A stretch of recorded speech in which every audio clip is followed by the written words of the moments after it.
Superou as expectativas, né?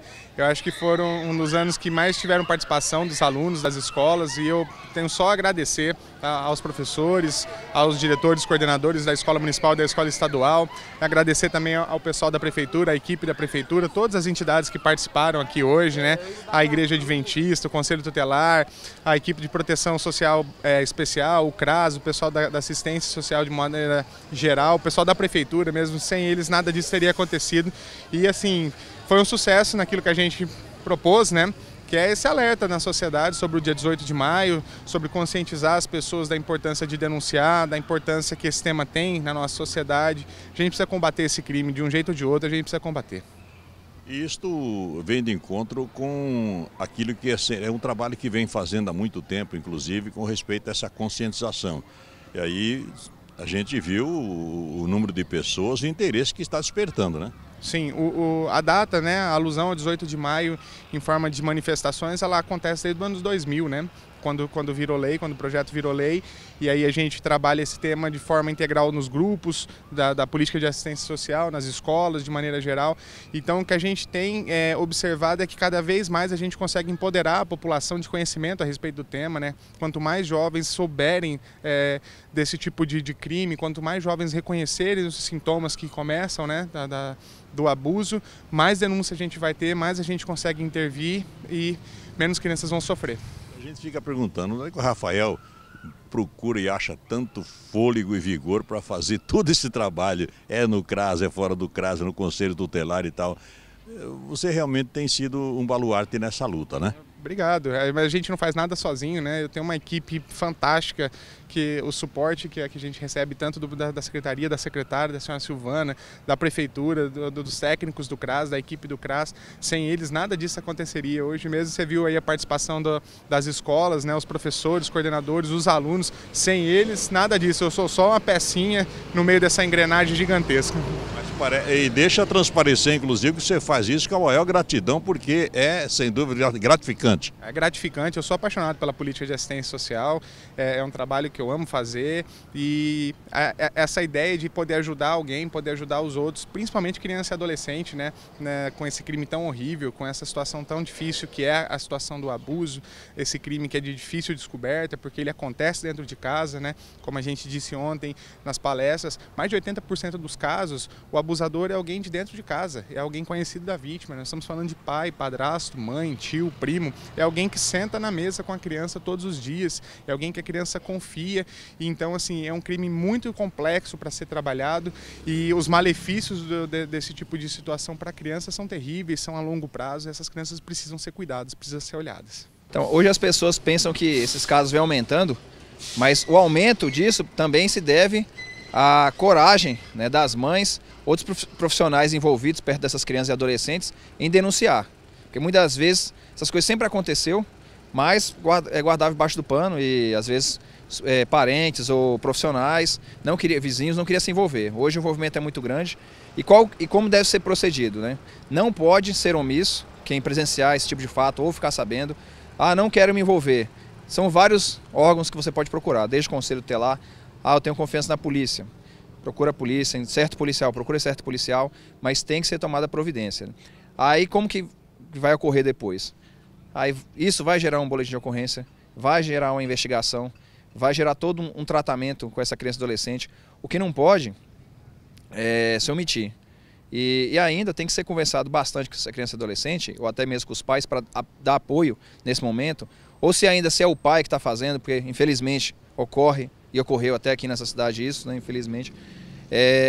Então tem que conscientizar e tem que fazer esse pai ou mãe, né, ou avó, participar, porque muitas vezes a criança ou adolescente vai ficar com medo de prosseguir e ainda tendo medo de não ter o apoio de algum órgão, porque depois que fez a denúncia, essa criança vai voltar para casa. E quem vai fazer acompanhamento na casa? Então por isso, tem que ser uma participação de diversos órgãos, amigos, vizinhos, parentes, né, para poder fazer esse combate. Porque não é só também denunciar. Porque a denúncia por si só, às vezes a gente tem um aparato burocrático e demorado, então não só conte com os órgãos públicos. Tem essa parceria de todos os profissionais e da família, que é importantíssimo. Inclusive a violência contra a mulher, né?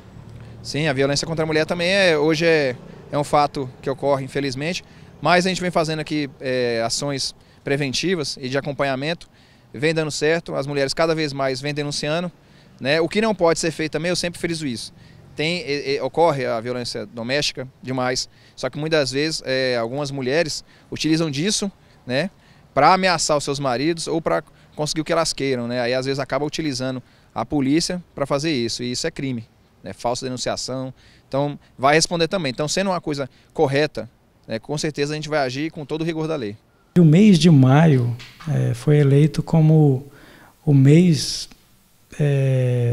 de combate a abuso e exploração sexual da criança e adolescente, e a importância é para marcar realmente o ano. Só que a gente tem uma luta em contínua, né?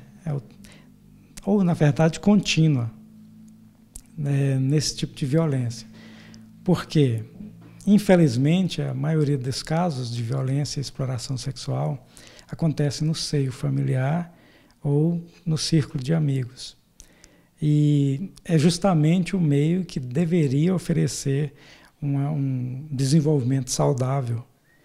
Então, a gente tem um trabalho contínuo de conscientizar, principalmente as vítimas, do que é a exploração e o abuso sexual, inclusive dos adultos, porque o abuso e exploração não é só físico, é moral, é espiritual. Apesar de não ser abordado normalmente, xingamentos de baixo calão também levam a um ciclo de violência. Não só o toque ou a violência em si, mas o gestual, o palavreado, influencia no dia a dia. Se a família vive um ambiente sem saúde sexual, mental, a criança cresce num ambiente que não proporciona um desenvolvimento saudável. Então, a gente tem que conscientizar a população, cada vez mais levar ao conhecimento das autoridades para combater com veemência, diariamente, esse tipo de violência.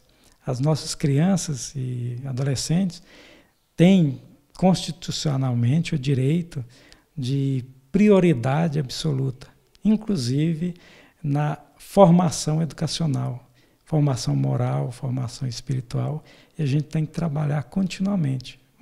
Maio é só um mês representativo no calendário das instituições educacionais, de saúde, órgãos públicos, Ministério Público, Judiciário, que trabalham juntos, focando nesse mês para despertar as famílias e a sociedade para combater